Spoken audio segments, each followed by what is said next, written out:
വന്ദനം. ബഹുമാന്യരെ, കേരളം വടക്ക് കർണാടകയും തെക്ക് തമിഴ്നാടും കിഴക്ക് സഹ്യപർവ്വത മലനിരകളും പടിഞ്ഞാറ് അറബിക്കടലുമുള്ള ഏകദേശം 600 കിലോമീറ്റർ മാത്രം നീളമുള്ള പാവക്കയുടെ ആകൃതിയിൽ പച്ചപ്പട്ട് വിരിച്ചതുപോലത്തെ സുന്ദരമായ നാട് കേരളം. കേരളം കേരളം കേരളം മനോഹരം, കേരളം മനോഹരം, കേരളം മനോഹരം. പച്ചമാങ്ങ വട്ടം ചെത്തി ഉപ്പിലിട്ട കേരളം, കേരളം മനോഹരം, കേരളം മനോഹരം. കല്ലുകെട്ടി പടവലത്തിൻ വളവു തീർത്ത കേരളം, കേരളം മനോഹരം, കേരളം മനോഹരം. അരി പൊടിച്ച് പൊടി വറുത്ത് പുട്ടു ചുട്ട കേരളം, കേരളം മനോഹരം, കേരളം മനോഹരം. ആ കൊച്ചു കേരളത്തെ പശ്ചാത്തലമാക്കി ഞാൻ ഇവിടെ അവതരിപ്പിക്കുന്ന ഹാസ്യകഥയുടെ പേരാണ് ഓണത്തിനിടയിലെ പുട്ടുകച്ചവടം അഥവാ പുട്ടുംകുറ്റിയിലെ തേങ്ങാപ്പീര. ഈ കഥ നടക്കുന്നത് നമ്മുടെ നാട്ടിലെ ഒരു കൊച്ചു ഗ്രാമത്തിലാണ്.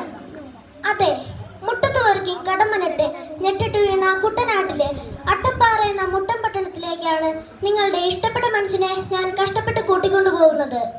അവിടുത്തെ ചെറ്റിപ്പറമ്പിലെ കിട്ടുചേട്ടന്റെ 8ാമത്തെ മകനായ കുട്ടപ്പനാണ് ഈ കഥയുടെ നായകൻ.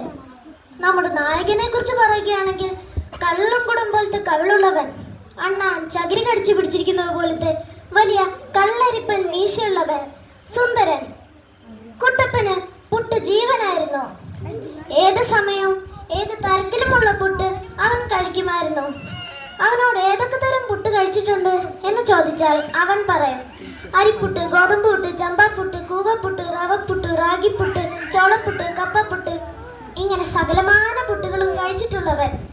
എങ്കിലും നമ്മുടെ കുട്ടപ്പനും ഈ കേരളത്തിലെ മിക്ക ജനങ്ങൾക്കും ഏറ്റവും ഇഷ്ടമുള്ളത് നമ്മുടെ അരിപ്പുട്ട് തന്നെയാണ്. അരി പൊടിച്ച് പൊടി വറുത്ത് പുട്ട് ചുട്ട കേരളം, കേരളം മനോഹരം, കേരളം മനോഹരം, കേരളം മനോഹരം, കേരളം മനോഹരം. ഇനി നമ്മുടെ നായികയെ കുറിച്ച് പറഞ്ഞാലോ? അവളുടെ പേരാണ് കാർത്തു. കാർത്തുവിനെ കുറിച്ച് നമ്മുടെ പ്രിയങ്കരനായ കലാഭവൻ മണി ഇങ്ങനെയാണ് പാടിയത്: കാർത്തികയൻ നായരുടെ മൂത്ത മകൾ കാർത്തു, കാർത്തുവിന്റെ തോർത്തുമുണ്ട് കൂർത്തമുള്ളിൽ കോർത്തു, കാർത്തു നിന്റെ തോർത്തെവിടെന്നോർത്തു നോക്കടി കാർത്തു, കാർത്തു നിന്റെ തോർത്തുമുണ്ട് കൂർത്തമുള്ളിൽ കോർത്തു.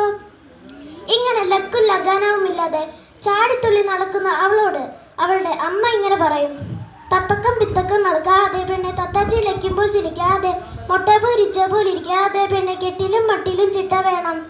അവളെക്കുറിച്ച് അവളുടെ നാട്ടുകാർ ഇങ്ങനെ പാടിയേ: മറഞ്ഞിരുന്നു കൊണ്ട് ഒളിഞ്ഞു നോക്കണ കറുത്ത കണ്ണാളെ, കുറുമ്പി നാണം വേണ്ടി മടിച്ചിടാതിങ്ങ് കടന്നു പോന്നോളൂ. മറഞ്ഞിരുന്നു കൊണ്ട് ഒളിഞ്ഞു നോക്കണ കറുത്ത കണ്ണാളെ, കുറുമ്പി നാണം വേണ്ടി മടിച്ചിടാതിങ്ങ് കടന്നു പോന്നോളൂ. കാർത്തുവിന് കെട്ടുപ്രായമായി. അവളെ കെട്ടാനായി നാട്ടിലും മറുനാട്ടിലുമുള്ള കുറെ കെട്ടാറായ ചേട്ടന്മാർ എത്തിത്തുടങ്ങി. അവരിൽ ഒരുവനായിരുന്നു നമ്മുടെ കുട്ടപ്പനും. കാർത്തുവിനും കുട്ടപ്പനും പരസ്പരം ഇഷ്ടമായി. അവിടെ ചായയുടെ കൂടെ പുട്ടും കൂടെ കിട്ടിയതോടെ കുട്ടപ്പന് കാർത്തുവിനെ കെട്ടാൻ തിടുക്കമായി. അങ്ങനെ അവരുടെ കെട്ടുകഴിഞ്ഞ് മിസ്റ്റർ കുട്ടപ്പനും മിസ്സസ് കുട്ടപ്പനും തട്ടും മുട്ടും കൂടാതെ ജീവിക്കണമെന്ന തീരുമാനത്തോടെ വീട്ടിലെത്തിയ പാടെ കുട്ടപ്പൻ കാർത്തുവിനോട് പറഞ്ഞു: ഇന്നത്തെ കെട്ടിന്റെ ടെൻഷൻ കാരണം സദ്യ ഒന്നും കഴിക്കാൻ പറ്റിയില്ല. അതുകൊണ്ട് നീ എനിക്ക് ഇച്ചിരി പുട്ടുണ്ടാക്കി വാ. പാചകത്തിന്റെ ABCD പോലും അറിയാത്ത കാർത്തു ഗൂഗിൾ അമ്മച്ചിയോട് ആശീർവാദം വാങ്ങി പുട്ടുണ്ടാക്കാൻ ആരംഭിച്ചു. ദോശ ചുടാനറിയില്ല, മേശ തൂക്കാനറിയില്ല, കട്ടനിടാനറിയില്ല, പുട്ടു ചുടാനറിയില്ല, എട്ടും പൊട്ടും തിരിയാത്ത പാവടക്കറി, ഇവളൊരു എട്ടും പൊട്ടും തിരിയാത്ത പാവടക്കറി. അങ്ങനെ പുട്ടുണ്ടാക്കി അവൾ കുറ്റിയോടെ തന്നെ അത് കുട്ടപ്പൻ എടുത്തു കൊടുത്തു. കുട്ടപ്പൻ കുറ്റി തുറന്നു നോക്കി. എന്ത്? അതിൽ പുട്ടില്ല. കുറ്റി മാറ്റി നോക്കിയപ്പോഴല്ലേ മനസ്സിലായത്. അരിപ്പൊടിയെല്ലാം വെള്ളത്തിൽ കലർന്ന് പുട്ടും കുടത്തിൽ കലങ്ങിക്കിടക്കുന്നു. കാർത്തു പുട്ടും കുറ്റിയിലിടാനുള്ള ചില്ലിടാൻ മറന്നുപോയി. ഇതുകൊണ്ട് ദേഷ്യം പിടിച്ച കുട്ടപ്പൻ ആ കലങ്ങിക്കിടക്കുന്ന വെള്ളം അവളുടെ തലയിലോട്ട് ഒഴിച്ചു. കാർത്തു ആണെങ്കിൽ ആ പുട്ടും കുറ്റി എടുത്ത് അവന്റെ തലക്കെട്ടടിച്ചു. പിന്നെ അവിടെ നടന്നത് വിവരിക്കാനാവാത്ത സംഭവ വികാസങ്ങളാണ്. പൂരം വെടിക്കെട്ടും ഇടിവെട്ടും ഒരുമിച്ച് വന്ന അവസ്ഥ. പിന്നെ എങ്ങോ ശാന്തത. പിന്നെ അവിടെ കാണുന്നത് മുണ്ടക്കായി ഉരുൾപൊട്ടൽ കഴിഞ്ഞ അവസ്ഥയാണ്. അങ്ങനെ ആ ദാമ്പത്യം മുട്ടിടാതെ പൊട്ടിത്തകർന്നു. കാർത്തു ചരട് പൊട്ടിയ പട്ടം പോലെ എങ്ങോട്ടോ ഓടിപ്പോയി. കുട്ടപ്പൻ ആദ്യമായി കൂട്ടിലടച്ച പട്ടിക്കുട്ടിയെ പോലെ അങ്ങോട്ടും ഇങ്ങോട്ടും മണ്ടി നടന്നു.